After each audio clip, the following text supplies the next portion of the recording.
Welcome to K-Catalog, your Taglish Korean compilation.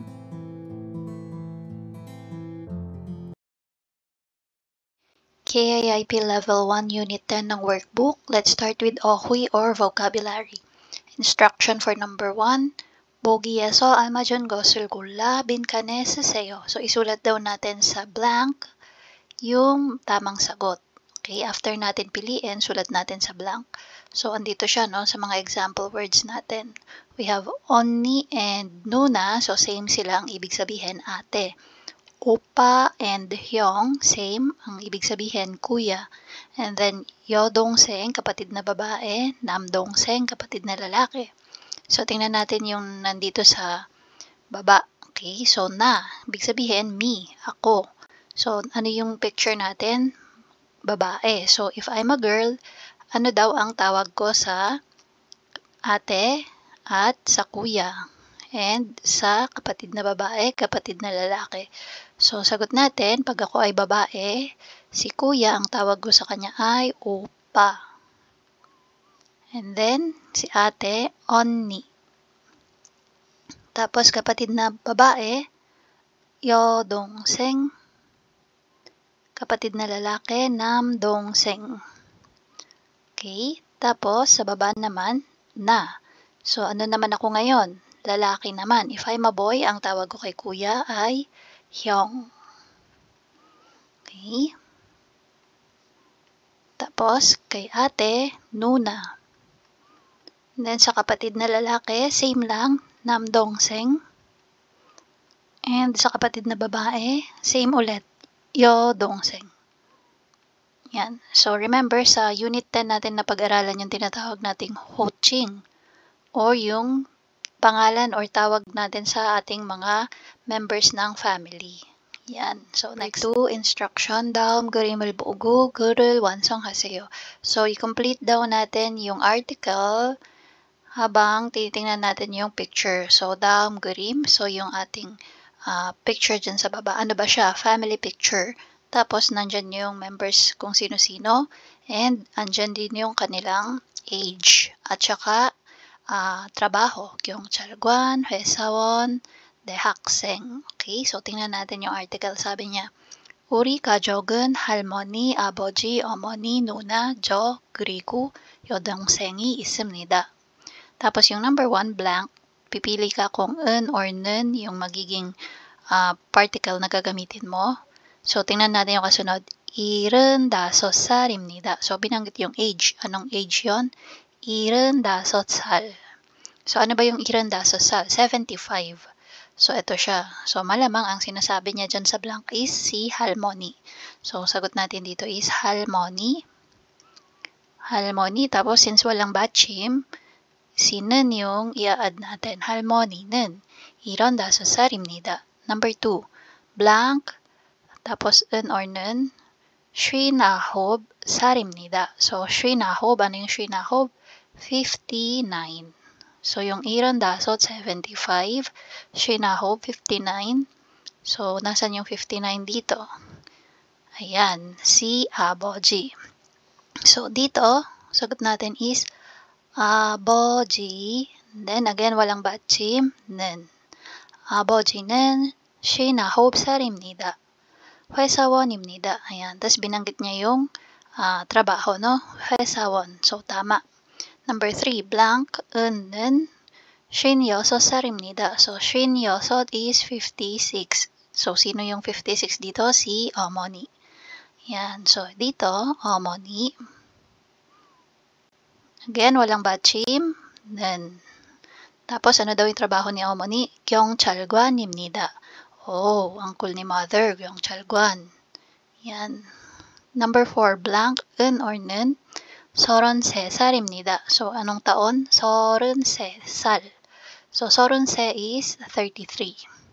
So, si 33 ay si Nuna. Ayan. So, dito, Nuna. Tapos, nun pa rin kasi walang 받침. 누나는 33살입니다. 고등학교 선생님입니다. So, tama naman, no? Sabi niya, ano daw? High school teacher daw si ate niya or si Nuna.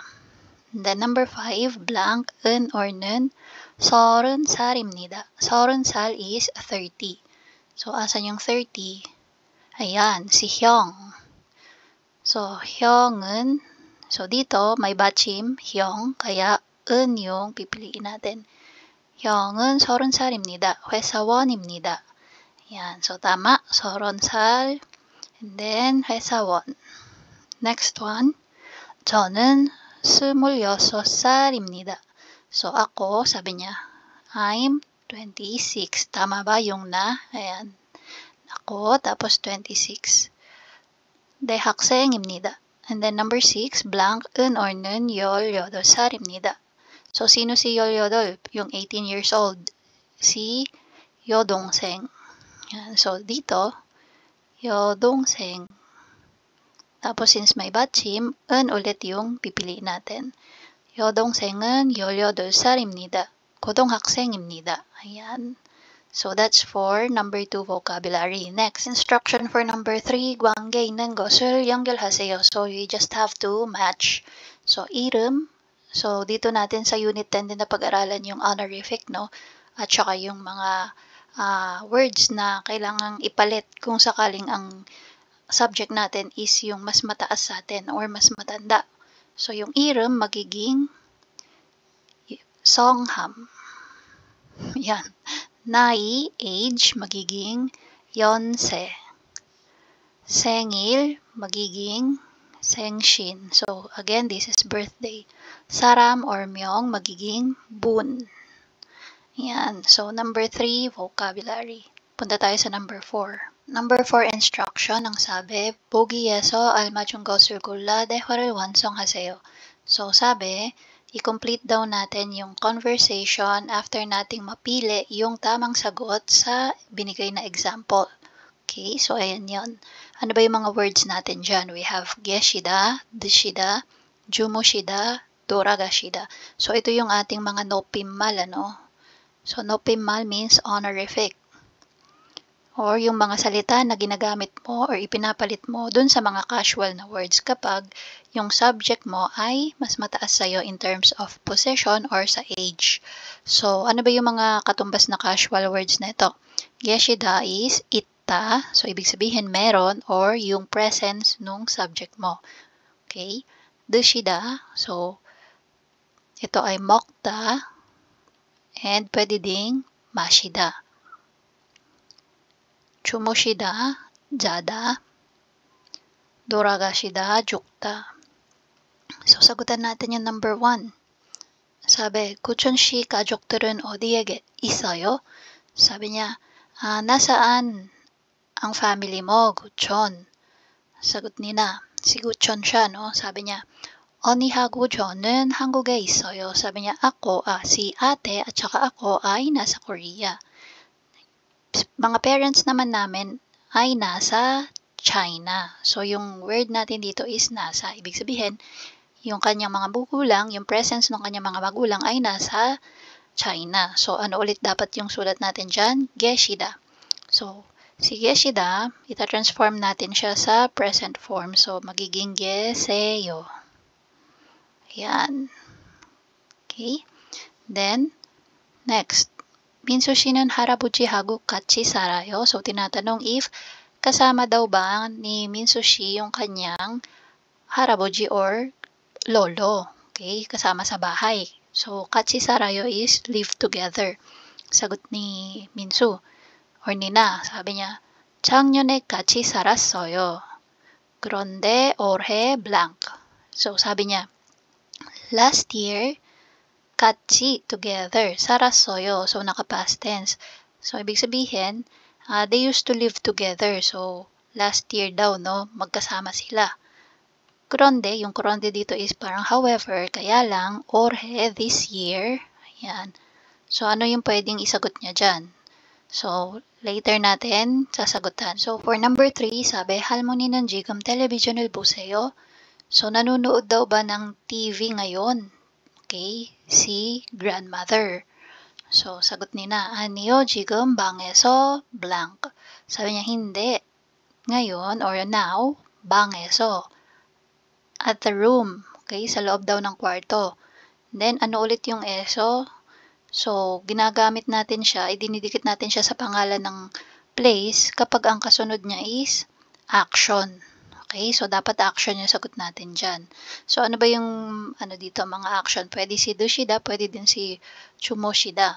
Okay, so, pinaka magiging sagot natin dyan is chumoshida. Okay, bangay. So, ano bang ginagawa ni Harmony sa kwarto na possible? So, malamang is natutulog. Okay, so we can answer this with Jumoseyo. Yan. So, si Jumoshida, tinransform natin. Ginawa natin Jumoseyo. Next, number 4. Jonen achime ramyon을 먹어요. Sabi niya, ako, pag umaga, in the morning, ramyon을 먹어요. Ay, kumakain ako ng ramyon. Or I eat ramen in the morning. Tapos, sumagot sina, 그래요? 우리 아버지도 아침에 라면을 blank. Sabi niya, ay, ganun ba? Yung papa ko din, okay? Kapag umaga, kumakain ng ramyon. So, yun yung gusto niya sabihin, no, kumakain. So, ano ulit yung kumakain? So, ito, pwede si doshida. So, pwede kay mokta or mashida. So, ang sagot natin dito is 드세요. Yan. So, si doshida, tinransform pa natin siya to present form. Kaya naging 드세요. So, dito, yung natitira natin is yung doragashida or yung namatay na. So, 그런데 올해, however, this year, 돌아가셔. Tapos, dahil naka-past tense na, so, yung instead of doragaseyo, naging doragashos어요. Yan. So, yan yung sagot natin sa number 2. Make sense naman, no? Kasi sabi niya, last year, magkasama kami sa bahay or kasama ko siyang nakatira. Pero ngayong taon, namatay na siya. Yan. Or lumipas na siya. Lumisan na siya. Okay, so that's for vocabulary ng Unit 10 workbook. And that's it.